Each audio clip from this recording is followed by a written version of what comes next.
Merci beaucoup tout d'abord aux organisatrices et organisateurs pour cette troisième étape de la caravane et en particulier à Fleur et Florine qui m'ont proposé d'intervenir aujourd'hui. Donc j'ai le plaisir d'ouvrir le panel dédié à la vie sociale et je vais m'intéresser aux questions écoféministes et précisément à la question du travail reproductif. Donc j'ai prévu quelques définitions de tout ça.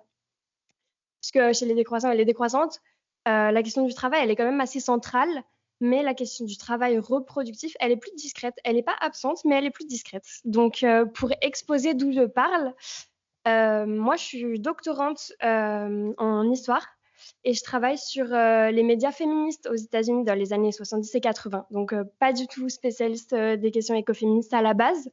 Et c'est plutôt par intérêt que aujourd'hui, je suis amenée à partager ces réflexions avec vous et j'ai hâte d'avoir vos retours également sur le sujet. Donc, l'écoféminisme, c'est un mouvement, ou plutôt même des mouvements, qui luttent simultanément pour la libération des femmes et de la nature et qui voient un parallèle dans l'exploitation des femmes et de la nature au profit d'un système capitaliste, patriarcal et j'ajouterais aussi néocolonial. Donc l'écoféminisme ne cherche pas seulement l'égalité entre les hommes et les femmes, mais propose un autre modèle de société, d'autres formes de vie sociale. L'écoféminisme, c'est souvent décrit comme une nébuleuse, c'est pour ça que j'ai parlé de mouvement au pluriel, pour faire référence à la diversité des théories écoféministes et aussi à la diversité de leur mise en acte. Donc, étant donné que je parle d'un point de vue historien, je vais commencer par faire un petit point historique pour présenter comment émergent ces discours écoféministes et quelles en sont les différentes manifestations à l'échelle internationale. Donc, le terme écoféminisme, il nous vient de Françoise de Bonne en 1974 quand elle publie Le féminisme ou la mort. Mais si on lui attribue donc la maternité du mot, il a ensuite été repris, approprié par plusieurs générations, tout d'abord, et aussi à l'échelle internationale, par des femmes qui se revendiquent de l'écoféminisme, sans qu'on puisse voir une homogénéité dans ce mouvement. Donc dans les formes militantes concrètes, et j'avais écrit concrètes dans mes notes, mais je dirais plutôt frontales de l'écoféminisme, on retrouve au nord des luttes par exemple antinucléaires, antimilitaristes, mais aussi dans les pays du Sud, plusieurs types de mobilisation. Donc, juste à titre d'exemple, j'ai mis le mouvement de la ceinture verte qui a été lancé en 1977 par Wangari Maathai au Kenya, qui consistait à planter des arbres contre une rémunération pour lutter contre la déforestation. Et c'était surtout des femmes qui faisaient ces actions-là. Ensuite, en Inde, on a le mouvement Chipko, qui rassemble des personnes qui enlaçaient des arbres pour empêcher qu'ils soient coupés. Donc ça, c'est juste quelques exemples qui ne sont pas représentatifs de la pluralité de ce qu'est l'écoféminisme. Et si j'ai ici évoqué quelques actions qui sont frontales, donc, dans le cadre de mouvements militants écoféministes qui sont structurés, l'écoféminisme peut aussi prendre des formes que Geneviève Pruvot, qui est sociologue, appelle plus feutrées. Et elle parle de lutte feutrée pour parler d'initiatives à un niveau plus local, parfois individuel, parfois collectif. Et c'est aussi quelque chose qui a été étudié par Constance Rimlinger, qui s'est intéressée aux communautés rurales alternatives féministes, souvent en non-mixité, dans un livre qui s'appelle Féministes des champs, que je vous invite à lire, c'est super intéressant. Et donc, dans ces initiatives un peu plus feutrées, on retrouve l'écoféminisme de la subsistance. Donc, ça fait écho à la présentation de Jérémy ce matin. Et donc, l'écoféminisme de la subsistance, c'est une branche de l'écoféminisme. Et il y a certaines femmes qui ont des pratiques écoféministes, dans les faits, sans pour autant se revendiquer d'une appartenance à un mouvement. Donc, le travail de subsistance, concrètement, c'est le fait d'être en contact avec les matières premières, de savoir les transformer pour vivre, et aussi de veiller à la régénération de ces matières premières.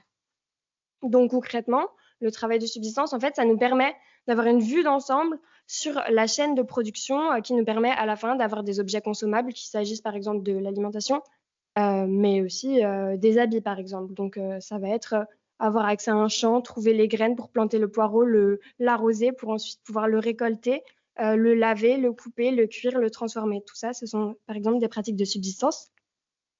Et donc Geneviève Pruvot, dont j'ai parlé, elle cite Ivan Illich qui dit, donc vous avez la citation derrière, le capitalisme mène une guerre contre la subsistance. Et pourquoi ça? Parce que dans le régime de croissance donc actuel, la division internationale du travail ne permet pas ou peu ce travail de subsistance. Ça demande du temps, ça demande de l'accès à une terre, des choses qui sont aujourd'hui très difficiles d'accès. Et donc la subsistance, au contraire, elle lutte pour une préservation et une transmission de ces savoirs de transformation de la matière première.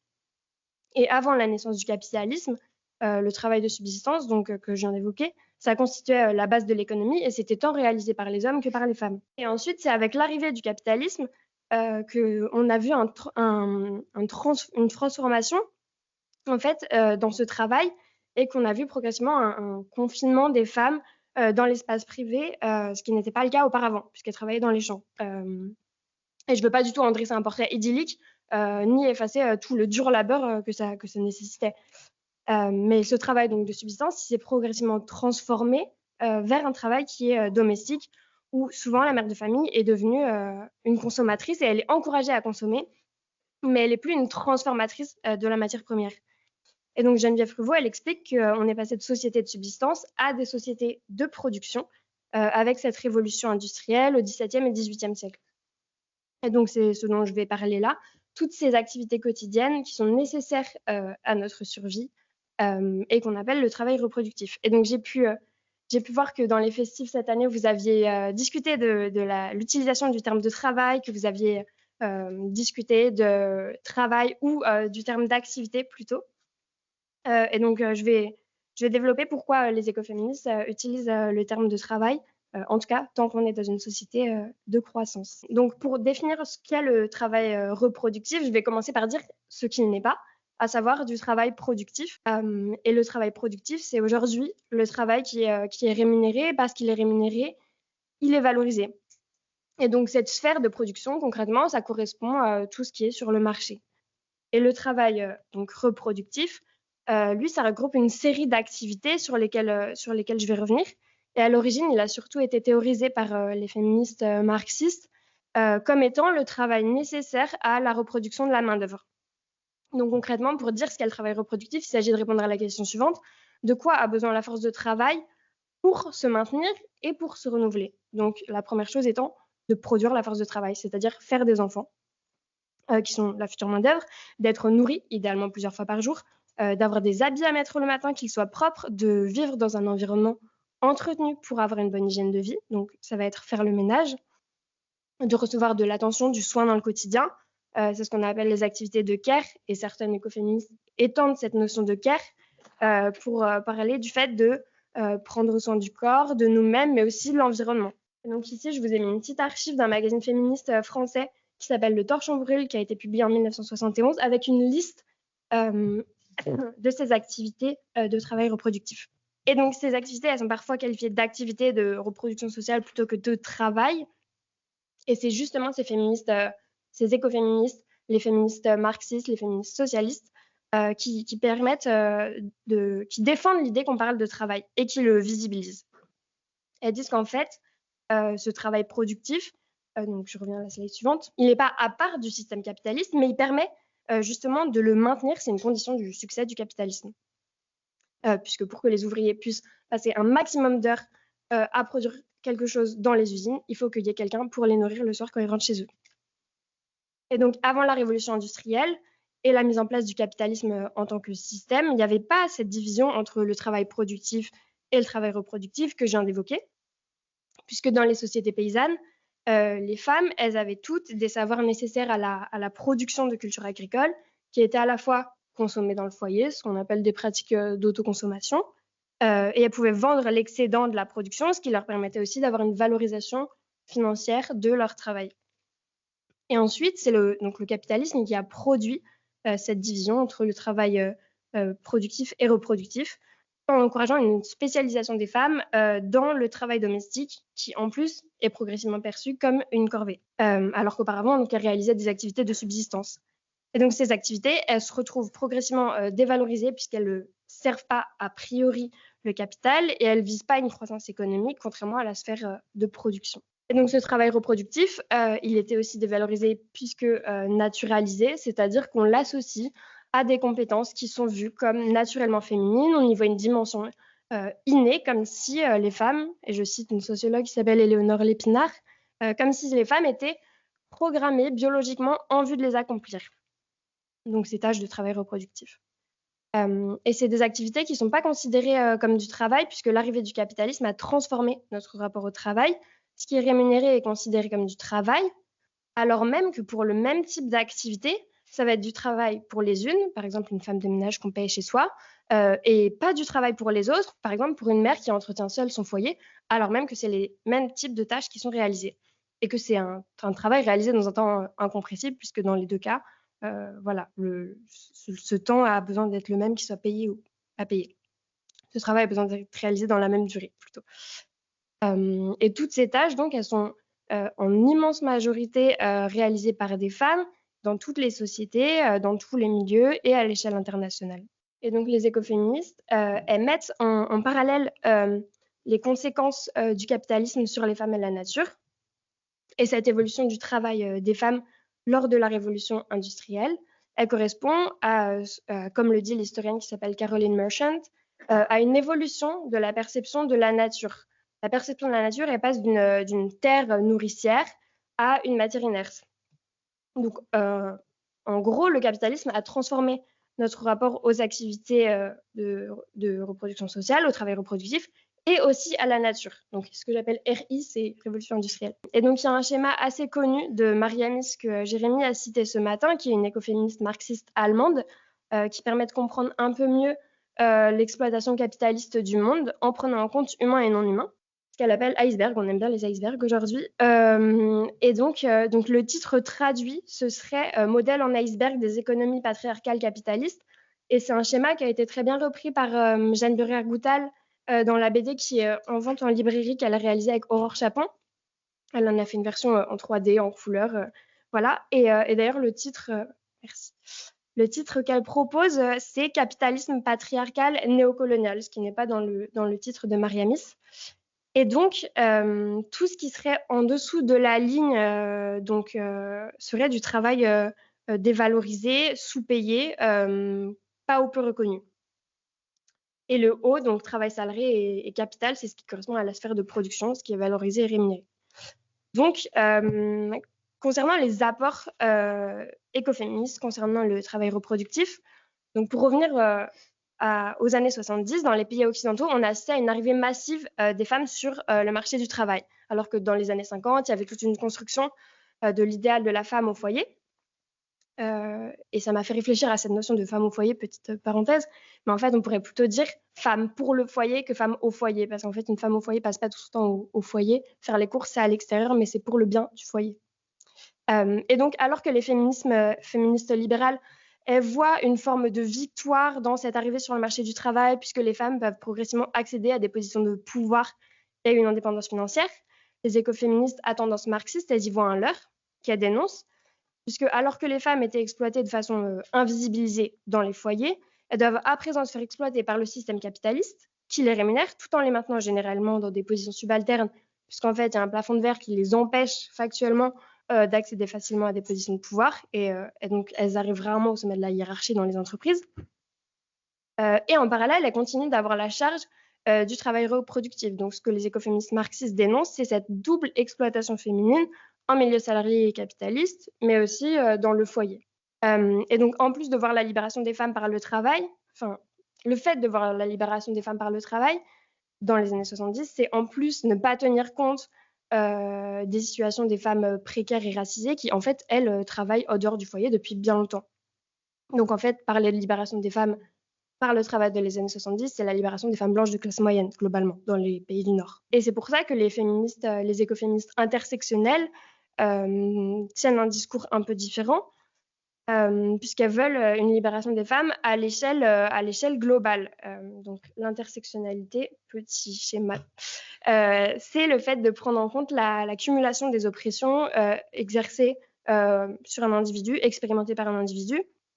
Donc globalement, on prend en compte la triade race, classe, genre, mais en fait, on peut prendre bien plus de critères en compte, comme l'âge, comme l'orientation sexuelle, comme la question du handicap aussi. Donc, de manière très pratique, une femme blanche a plus de privilèges qu'une femme noire.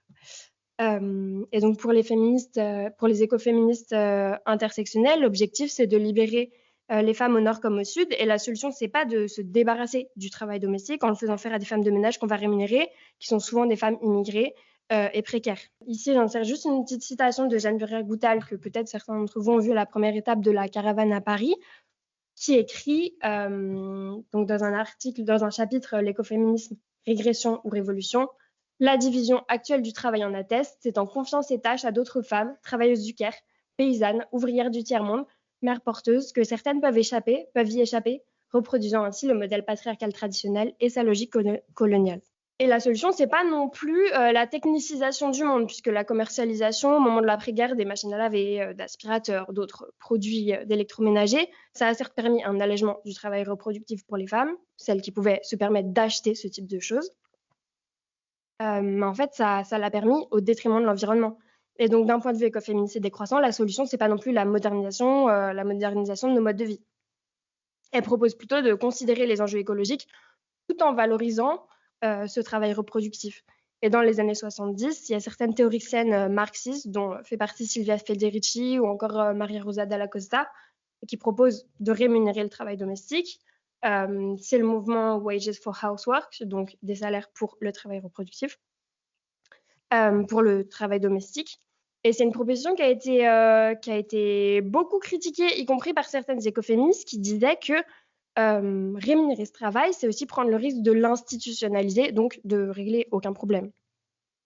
Et donc les écoféministes, elles proposent plutôt d'établir une symétrie entre le travail rémunéré, donc le travail productif, et le travail reproductif, pour abolir la hiérarchie entre les deux, puisque l'un ne serait pas moins dégradant que l'autre. Elle propose plutôt que ce travail soit reconnu, revalorisé et surtout remis au centre de la vie sociale, puisqu'il répond à nos besoins primaires. Et donc les écoféministes, elles ne voient pas le travail reproductif comme un travail traditionnel et conservateur, mais comme le dit Silvia Federici, ce serait le point zéro de la pratique révolutionnaire. Tout ce que nous faisons au quotidien pour produire notre existence développe notre capacité à coopérer, non pas seulement à résister à notre déshumanisation, mais à apprendre à construire le monde en espace d'épanouissement, de créativité et de sollicitude. J'ajouterais également que dans les familles, à titre d'exemple, la conscience environnementale, elle est à l'origine du développement de pratiques comme le zéro déchet, qui n'est pas du tout représentatif de la décroissance, bien sûr, mais c'est des pratiques qui sont souvent portées par les femmes. Et donc, c'est pour ces raisons que la décroissance doit prendre en compte ces discours écoféministes. Et il ne peut pas y avoir d'écologie juste et durable sans prise en compte de tous les systèmes d'oppression. Et le propos écoféministe, c'est de prendre en compte, de prendre soin collectivement de la nature sans pour autant reproduire et perpétuer un système patriarcal. Donc, pour conclure, non, la citation, c'est juste après. Les écoféministes, elles ont donc une proposition qui semble assez minoritaire par rapport aux discours féministes majoritaires, mainstream, qui sont médiatisés et dont la décroissance doit s'inspirer. Alors que les féministes libérales, elles, veulent rattraper les hommes, il faudrait plutôt que les hommes se féminisent et développent ces compétences de soins, d'éducation, de prise en charge du travail reproductif. Et donc là, je mets une citation et j'ai vu que Jeanne Purière-Goutal l'avait utilisée, elle, en introduction de son intervention à Paris. En tant qu'amants, parents et collaborateurs, il faut que les hommes entrent avec les femmes dans les relations essentielles au maintien de la vie. La production de nourriture, les vêtements, le nettoyage, le soin aux enfants depuis la naissance, la cuisine, la gestion des déchets. C'est seulement quand les hommes seront pleinement intégrés à la culture des tâches quotidiennes de subsistance qu'hommes et femmes pourront commencer à remodeler ensemble la vie économique, sociale et politique. Donc ça, c'est issu du livre Gaia and God de Rosemary Radford Ruser. Donc l'idée, c'est de changer notre perception de ce qui est valorisé actuellement dans le système de croissance et de reconsidérer ce qui est vraiment essentiel à la vie sociale. Donc tout ça, ça nous ramène à notre question de départ. Est-ce que pour qu'une activité elle soit valorisée, il faut la voir comme un travail? Dans notre société de croissance où le discours travailliste constitue la norme, la réponse est oui. Parler de travail dans ce contexte pour qualifier le fait de nourrir les autres, entretenir le foyer, faire des enfants, c'est une forme de résistance et de revalorisation. Et peut-être que dans une société post-croissance, on peut espérer voir ces activités qui forment le travail reproductif en socle partagé et valorisé de la vie sociale. Et à ce moment-là, on pourra réfléchir plutôt à l'usage du terme de travail, que ces activités de reproduction sociale, elles seront perçues comme des activités et non plus comme un travail, s'il n'y a plus de séparation entre le travail reproductif et productif. Et on peut envisager que la culture travailliste, elle aura été remplacée par une autre forme d'organisation et que toute la société sera organisée autour de ces activités de reproduction sociale. Mais on pourrait aussi dire qu'on peut continuer de parler de travail et que c'est pertinent, puisque dans tous les cas, il s'agit de tâches essentielles et parce qu'elles sont nécessaires, elles ne peuvent pas être choisies totalement librement. Et je finirai sur une citation que j'aime bien de Geneviève Pruvot qui écrit: dans des sociétés où une très forte division du travail organise l'ensemble de la vie sociale, il n'est pas simple de faire valoir que semer, coudre, soigner, débattre, inventer, maçonner, cultiver, troquer, habiter et articuler tous ces savoirs dans sa quotidienneté, c'est prendre position. Voilà, merci beaucoup.